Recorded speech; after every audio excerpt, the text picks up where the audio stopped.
नमस्कार। कभी सोचा है कि एक बच्चा जो इस दुनिया में बिल्कुल एक कोरी स्लेट की तरह आता है, वो धीरे धीरे अपने आसपास की इतनी जटिल, इतनी कॉम्प्लेक्स दुनिया को समझना आखिर शुरू कैसे करता है? आज हम इसी बड़े रहस्य से पर्दा उठाने वाले हैं। चलिए देखते हैं कि एक मन खुद को बनाता कैसे है। ये सवाल हम सबके मन में कभी ना कभी तो आता ही है ना, है ना? आखिर ये होता कैसे है कि एक नन्हा सा शिशु जो कुछ भी नहीं जानता, धीरे धीरे अपने आसपास की दुनिया का एक पूरा नक्शा अपने दिमाग में बना लेता है? इस सवाल का जवाब जीन पियाजे के शानदार काम में छुपा हुआ है। तो आज की हमारी चर्चा का रोड मैप कुछ ऐसा रहेगा। हम इस इमारत के आर्किटेक्ट यानी जीन पियाजे से मिलेंगे, फिर उनके बनाए ब्लूप्रिंट्स को समझेंगे और जानेंगे कि हमारा दिमाग नई जानकारी को अपनी दुनिया में फिट कैसे करता है। और हाँ, आखिर में हम सीखने के इस पूरे समीकरण को एक साथ जोड़ के देखेंगे। तो चलिए शुरू करते हैं पहले हिस्से से और मिलते हैं उस महान विचारक से जिसने हमारे सीखने के तरीके को, देखने का नजरिया ही हमेशा के लिए बदल दिया, जीन पियाजे।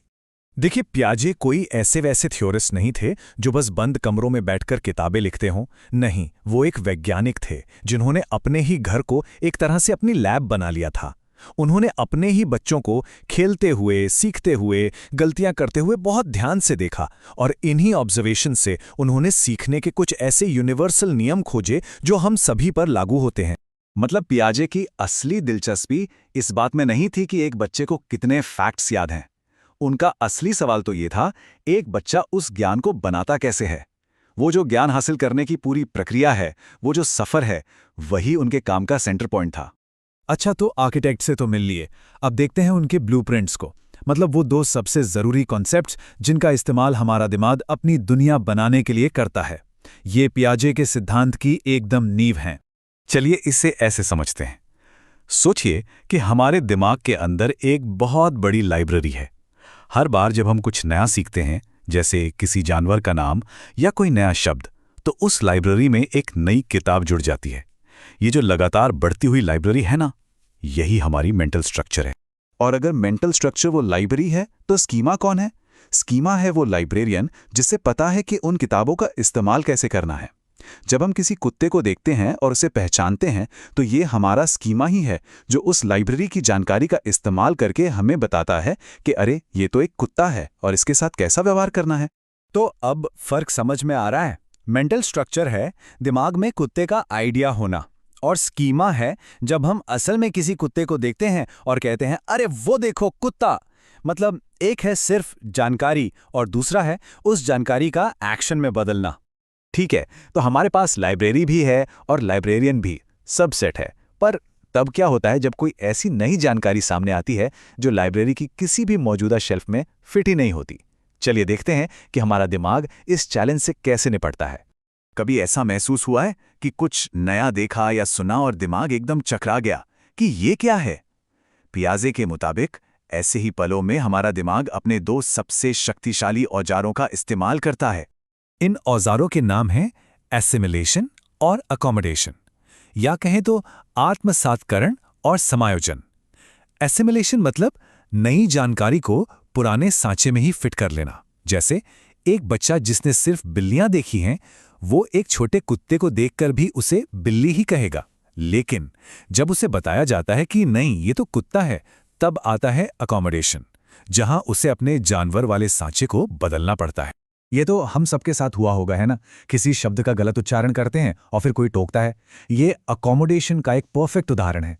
दिमाग में एक छोटी सी खलबली मचती है, पुराना नियम काम नहीं करता और फिर हम अपने नियम को बदल लेते हैं, उसे ठीक कर लेते हैं। सीखने की पूरी प्रक्रिया का जो सार है ना, वो इसी छोटे से पल में छिपा। तो सवाल ये है कि दिमाग ये सब करता ही क्यों है? क्या जरूरत है इतनी मेहनत करने की? पियाजे का जवाब बड़ा ही सीधा और सरल है। हमारा दिमाग संतुलन चाहता है, उसे कंफ्यूजन पसंद नहीं। वो जो एक बेचैनी होती है ना, जब कोई चीज समझ नहीं आती, एक कंफ्यूजन सा, बस उसी असहज भावना को पियाजे ने डिसइक्विलिब्रियम कहा।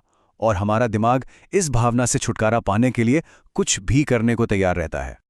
और जब दिमाग उस कंफ्यूजन को सुलझा लेता है, उस संघर्ष को हल कर लेता है, तो जो शांति मिलती है, वो जो अरे वाह अब समझ आया वाला पल होता है, उसी को कहते हैं इक्विलिब्रिएशन, यानी संतुलन की स्थिति। तो देखिए, ये पूरा चक्कर चलता कैसे है। कोई नई चीज सामने आती है, हम अपने पुराने ज्ञान के आधार पर एक अनुमान लगाते हैं और हम गलत निकल जाते हैं। वो जो छोटा सा झटका लगता है ना, वही दिमाग को काम पर लगा देता है। और जब तक वो पहेली सुलझ नहीं जाती, दिमाग को चैन नहीं मिलता और आखिर में ज्ञान पहले से कहीं ज्यादा पक्का और बेहतर हो जाता है।